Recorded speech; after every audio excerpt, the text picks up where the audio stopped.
इनकलाब जिंदाबाद जिंदाबाद जिंदाबाद। हमारी मांगे जायज है जायज मांगे कैसे लेंगे जायज मांगे कैसे लेंगे। Upgrade your space with Sneha Enterprises. Get the best UPVC doors and windows. They are weather resistant and noise proof, eco-friendly with high security. Enjoy us today.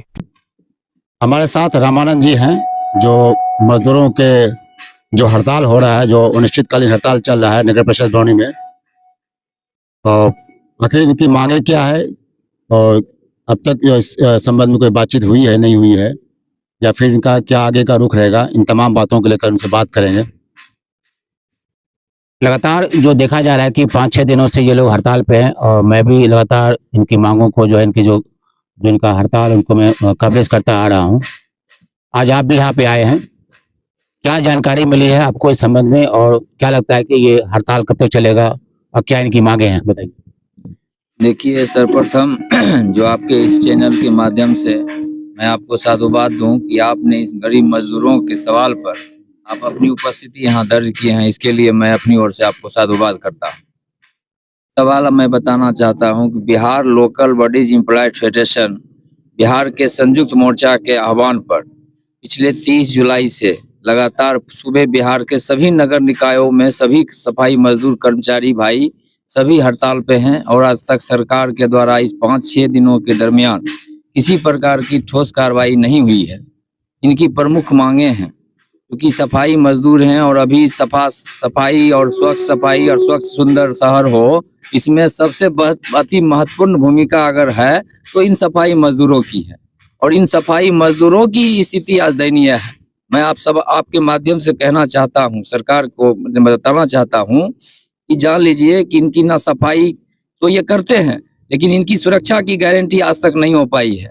ये काम करते हैं गंदे नालों में जाकर के, पूरे कचरों को अंबार को साफ करते हैं, पूरे शहर को साफ सफाई करने में अपना योगदान करते हैं। उसके साथ इनके साथ जो सुरक्षा का जो मानक है वो भी फुलफिल नहीं हो पा रहा है।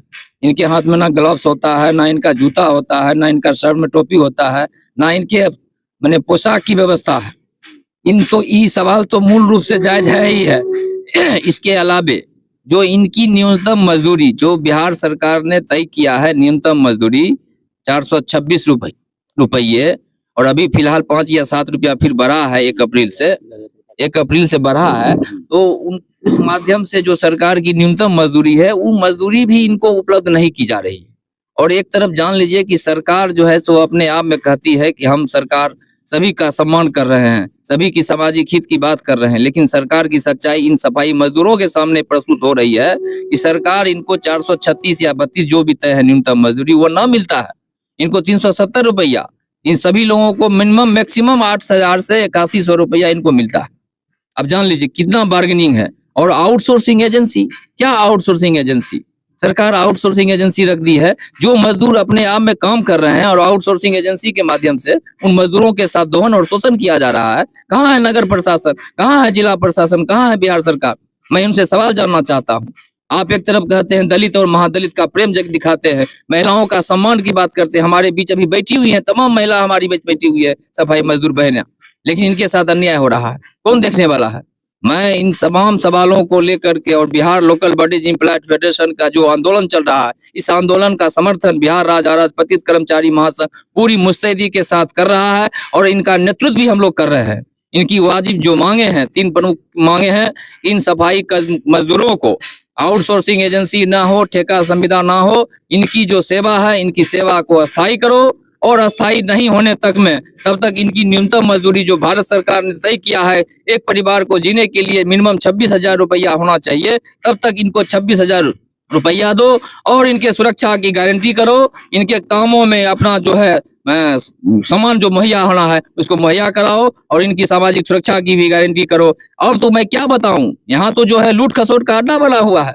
इनके साथ पीएफ का जो राशि होता है, आज तक इन लोगों ने, अभी हम लोगों ने पूछा इन लोगों से, इन लोगों ने बताया कि पीएफ की जो राशि हमारी कटती है 12%, जो इनका मूल वेतन जो मानदेय बनता है उसमें से 12% इनका पीएफ कटना चाहिए, और आज तक इनका पीएफ का 3 वर्षों से विगत 3 वर्षों से इनका हिसाब ही नहीं है। बताइए क्या हश्र है, क्या सरकार है? मैं तो सरकार को बताना चाहता हूँ, आप इनकी सच्चाई को जानना चाहते हैं तो इन मजदूरों की हालात को देखिए। क्या सरकार कह रही है? क्या जीने का इनका अधिकार है कि नहीं है? हम भारत के नागरिक है कि नहीं है? हम बिहार सरकार का काम कर रहे हैं कि नहीं कर रहे हैं? क्या इनकी मजदूरी उचित मिल रही है कि नहीं मिल रही? इसकी गारंटी सरकार को हर हाल में करनी होगी, नगर प्रशासन को करनी होगी। अन्यथा यह राज्य का एक आह्वान है, जब तक सरकार के द्वारा किसी प्रकार की ठोस कार्रवाई, ठोस आवाज नहीं आती है, ठोस सफलता नहीं मिलती है, तब तक यह आंदोलन पर लगातार जारी रखेंगे और आंदोलन में रहेंगे। हम इनका आंदोलन का भरपूर समर्थन करते हैं और हम लोग पूरी मुस्तैदी के साथ इनके आंदोलन में शरीक करेंगे और करते रहेंगे। मेरा नाम हुआ रामानंद सागर, मैं बिहार राज्य अराजपत्रित कर्मचारी महासंघ का बेगूसराय जिला का संयुक्त मंत्री हूँ।